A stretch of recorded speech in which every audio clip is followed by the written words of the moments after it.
Vocês pediram ações, então chega mais, porque o Cafeína de hoje vai te mostrar dois grupos que explicam muito bem quais tipos de empresas você encontra na bolsa.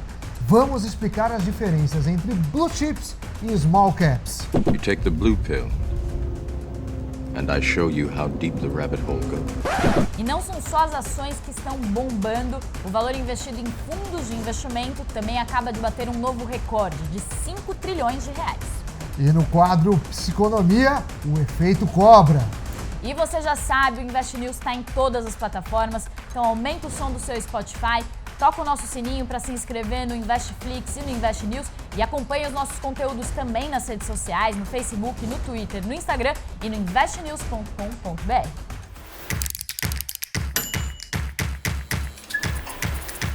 A bolsa tem mais de 400 ações e escolher uma delas não é nada fácil, né, Sami? Nada fácil, é uma lista enorme e tem empresas que não são tão conhecidas. Exatamente, por isso a gente vai facilitar a tarefa de quem está começando e a gente vai explicar para vocês a diferença entre dois grupos principais de ações, que são as Blue Chips e as Small Caps. A gente vai mostrar então para vocês uma arte que a gente preparou com as principais diferenças entre elas. Então o que a gente vê nesse quadro aí são as principais diferenças entre as Blue Chips e as Small Caps. Da onde vem o termo Blue Chips? Vem das fichas azuis do poker, que são as fichas de maior valor. Small Caps vem de Small Capitalization, que é uma baixa capitalização. E aí as principais diferenças: Blue Chips tem alto valor de mercado, algumas empresas chegam a ter mais de 100 bilhões de reais em valor de mercado. As Small Caps, baixo valor, algumas com menos de 5 bilhões de reais. São muito negociadas as Blue Chips. Small Caps são menos negociadas. As Blue Chips também são mais consolidadas, são empresas grandes, conhecidas. As Small Caps às vezes são menos conhecidas e as Blue Chips são mais seguras, têm menos risco, o preço oscila menos e as Small Caps são mais arriscadas. Tami, por que é importante entender esses grupos para a pessoa saber onde ela investe? Quase tudo em finanças a gente pode resumir em dois pilares: risco e retorno. Small caps são empresas menores. Empresas menores oscilam mais. Isso vale para alta e para baixa. Então, na hora de compor o seu portfólio de ações, saiba disso.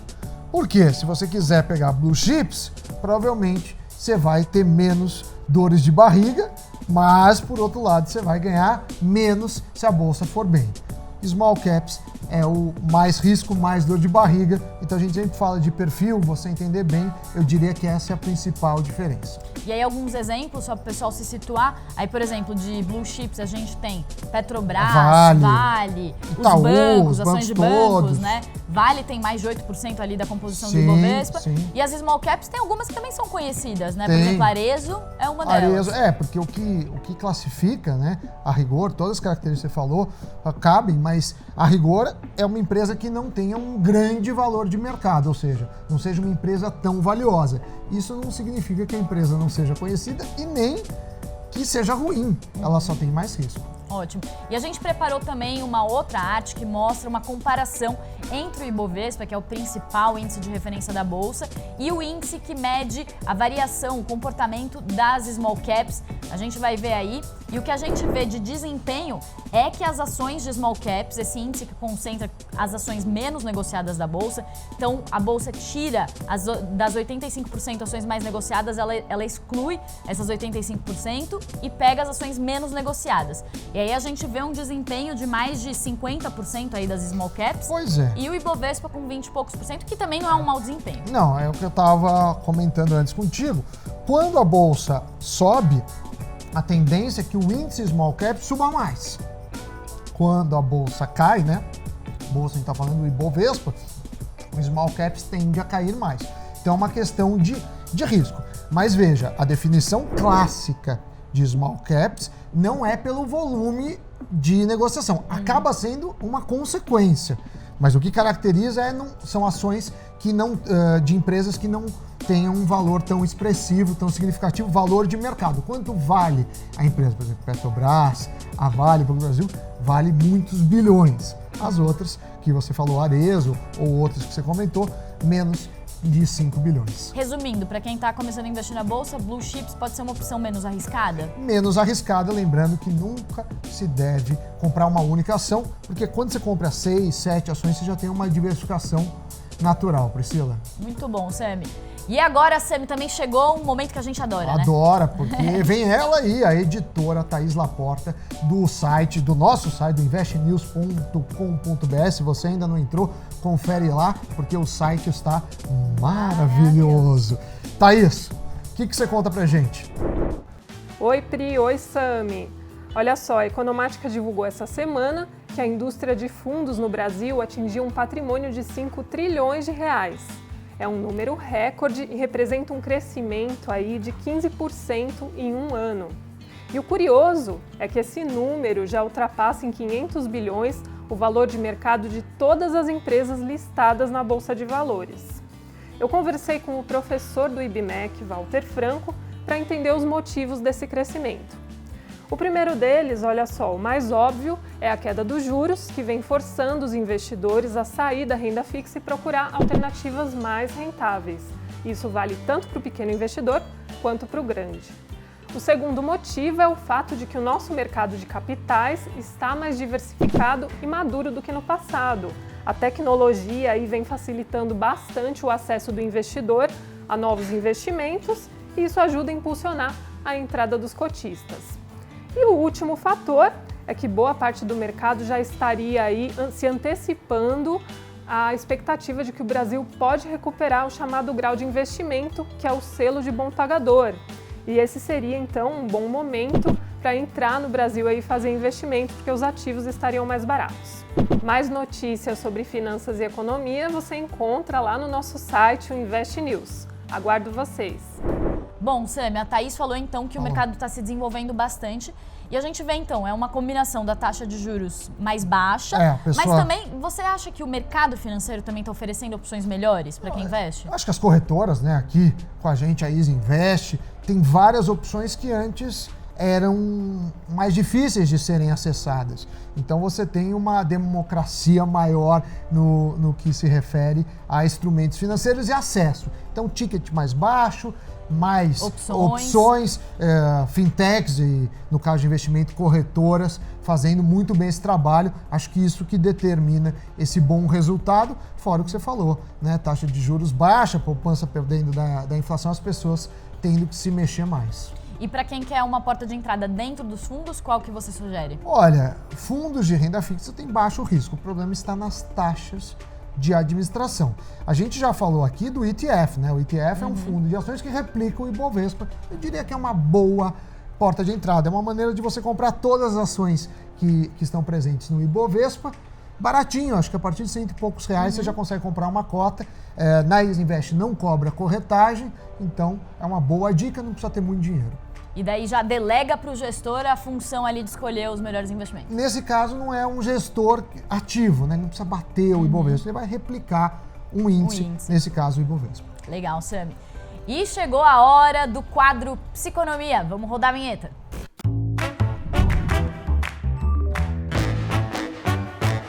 Se você não gosta de cobras, não saia daí, mas dá uma fechadinha no olho, que o vídeo que você vai ver agora com o Sami tem muita cobra, né, Sami? Tem muita cobra, é o efeito cobra. E olha, é por isso que eu tenho sempre medo de soluções mágicas. Assiste aí.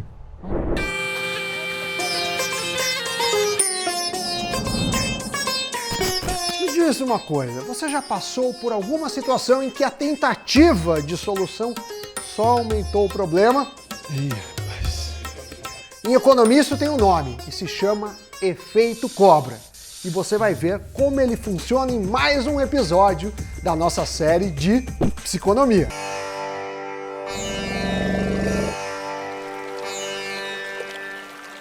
A Índia, em determinado momento da história, era colônia britânica.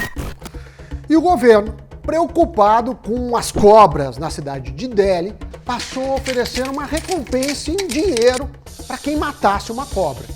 Se a Índia pode ser considerada um país pobre hoje, na época nem se fala. As pessoas adoraram a ideia, começaram a matar as cobras. Aí, as cobras sumiram. Mas, por que não ganhar mais um dinheirinho? Então, a população começou a criar cobras para então matá-las, para então vender para o governo. O governo, ao perceber isso, disse, aqui não.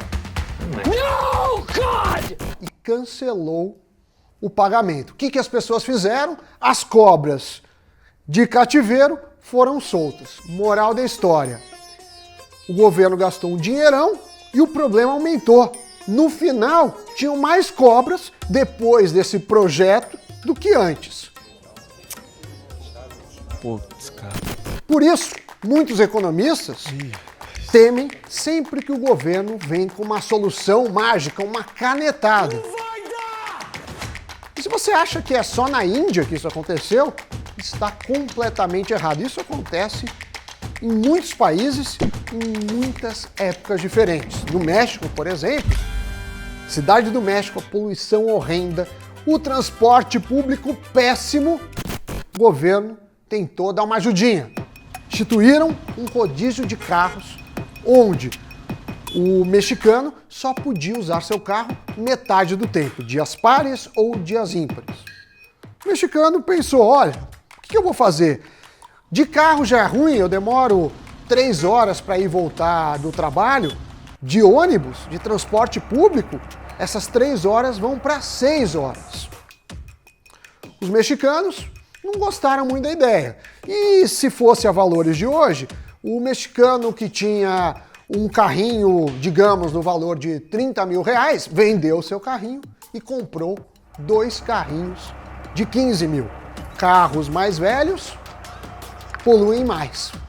Final das contas, o trânsito não melhorou e a poluição piorou. Mas por que isso acontece? Muitas vezes, os que propõem políticas públicas não pensam nos efeitos colaterais.